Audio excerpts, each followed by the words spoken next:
Hey everyone, my name is Johannes. Today I'm going to walk you guys through a couple of points on how to maintain your Allterra Tech OV1 camper to keep it functioning for a long time. Point number one is properly drying out the tent after you're done using it. Or if you know that you're going to be storing it for a long time, say over winter, you're going to be shutting everything down and you're not going to be using it for a while, it's a good idea to dry out the material properly in order to avoid things like mold. So I'll show you a good couple of ways, a good couple of tips on how to dry out the camper. The most obvious thing you're going to want to do here after you're done using the tent and you want to dry it out is to just open everything up, undo your latches, push the tent up, open all the windows just to get some airflow going so you can actually start that drying process. So you're definitely going to want to dry this tent out after you've been using it in extremely wet conditions, lots of rain, lots of moisture in the air, or if you've been camping in colder conditions and you notice a little bit of condensation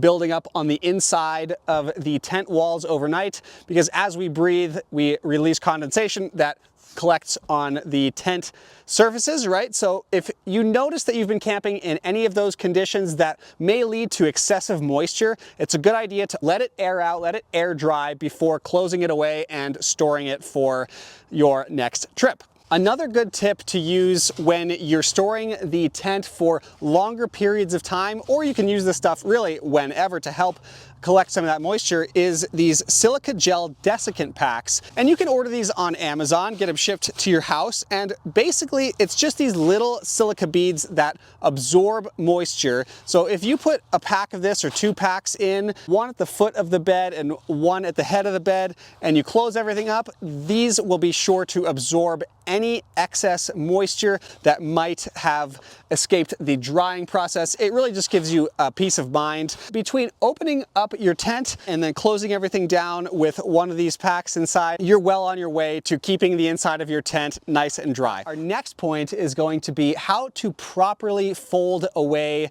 your tent in the morning. Say you're packing up, you're leaving camp, you're getting everything tucked in, squared away. It's very important to know what you can and what you can't keep up top when you close everything away, because ultimately you really want to keep that seal, that rubber seal. When you close everything up, you want everything to seal up properly. I want to stress here and make the point that we have a ½ an inch to work with when you're closing everything down. So if you're thinking about keeping some bedding up top, which a lot of people like to do, you know, instead of taking all of your bedding out, packing it away each and every time you use the tent, a lot of people like to keep their bedding up top. What I want to say about that is you have a ½ an inch of room to work with. So it works really well with light bedding, but as soon as you get into those bulkier all-season sleeping bags or big quilts or anything like that that take up more room, you're going to run into a little bit of an issue sealing everything down properly, because ultimately between the mattress and your bedding and your pillows and all of that stuff, it actually adds up to be pretty thick. And when you try to close the top, you might not get the proper seal that you need. Now, we also have the winter liner that lines the walls of the tent that you can use in the winter to keep all of your heat in. That does need to come down as well, because when you're tucking everything away, it just gets to be too thick. When it comes time to getting up in the tent, we recommend not standing and jumping up into the bed. The floor section here can hold up to 475 pounds, but we recommend not jumping up into the bed. A better way to do it is having something, a little step stool or a cooler, or this truck has a drawer system here, but something to step on to help you get up into bed is much better than jumping up, because over time, if you jump up, you do risk damaging something. So like I said, just having something to step on here and gently getting yourself up into bed. All right, we are up in the tent now, and I wanted to show you guys something that's important about the zipper system. So I'll take you over here. This is the side of the tent, and the way this works is you can pull your zipper down around the corner, and then you have your closed flap here, right? And if you want to open it back up, you do the opposite, and you have your flap here, right? And then your mesh screen on the other side of that you can also unzip. It's important to remember that when you're bringing the zipper down and you're rounding this corner right here at the bottom, sometimes, because this fabric is tight with the gas struts, it's important to remember that when you're rounding the corner here,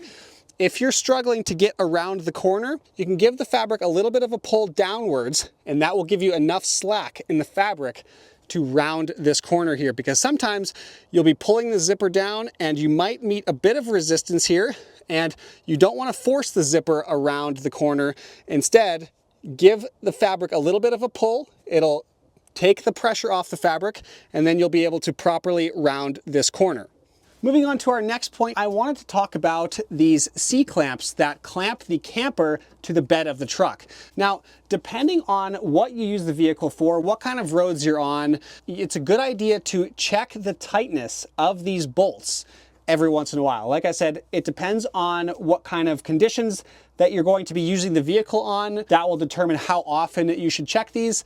I like to check mine once a month at least, more if I am on, you know, a really rough gravel road, or if I'm doing some wheeling or anything like that, just to make sure that nothing's loosening off. You know, we don't want the camper to shift. So going through every once in a while, depending on your usage, and just double checking that these are tight. I like to take a ratchet and just make sure nothing is finger loose. Just give it a good snug, make sure all the bolts are nice and snug, but not to over tighten anything, and avoid bending any of the aluminum. While you're checking the C-clamps, it's not a bad idea to go around the entire truck and just check all of the other bolts that we have here. The bolts on the doors, the bolts on the tent, your C-clamps. Do a walk around of the camper.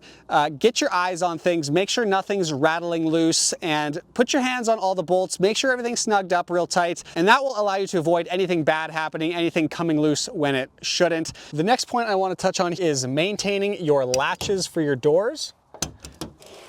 That's the door opens like that. Close it down, and you have a hinging mechanism here and a locking system that it's a good idea to lubricate that once in a while. Now, we recommend that you use a silicone-based lubricant spray. So you can just pop open your latch, and you can get the can with the long straw, and you can just direct that spray right into the hinging mechanism, and you can keep that hinge working like new. Another option to keep your latches and hinges in top order is using these covers, these latch covers here. And we actually sell these at allterratech.com, and it's just a piece of plastic that swivels down to cover your latch there. It keeps a little bit of moisture out, it keeps the dirt out. Moving on to our next point here, I wanted to talk about the glass in our rear panel. You have your door that swings up like this, right? And this glass slides open. There are a couple of latches on the inside where you can slide that glass open. That's great, and in the down position like this, this glass panel is waterproof. But what happens sometimes is when you have it up like this, and it might be drizzling rain, and you might be sitting under here like this, just trying to get out of the rain, you might notice a little bit of water seepage coming through this glass sliding panel. And that is simply because it is a sliding piece of glass. My next point to touch on here is the gas struts in your doors, in your tent. So these gas struts do have a weight rating on them, and if you overload them with too much weight, you do risk the gas strut tending to want to collapse into its closed position. So you can have smaller things up here like an axe, a shovel, a fire extinguisher, you know, small things like that. But if you overload it with big jugs of water or a high lift jack, that's too much weight for these gas struts. So you want to keep things on the inside here a little bit lighter. Some of your small things on the interior MOLLE panel is perfectly fine, but just be aware of how much weight you're asking the gas struts to hold. Coming around to the side of the truck here, I wanted to talk to you about the tent fabric. This tent has a bit of a skirt on it. So at the bottom of the tent, where the fabric meets the aluminum, there is a little bit of a skirt that comes down.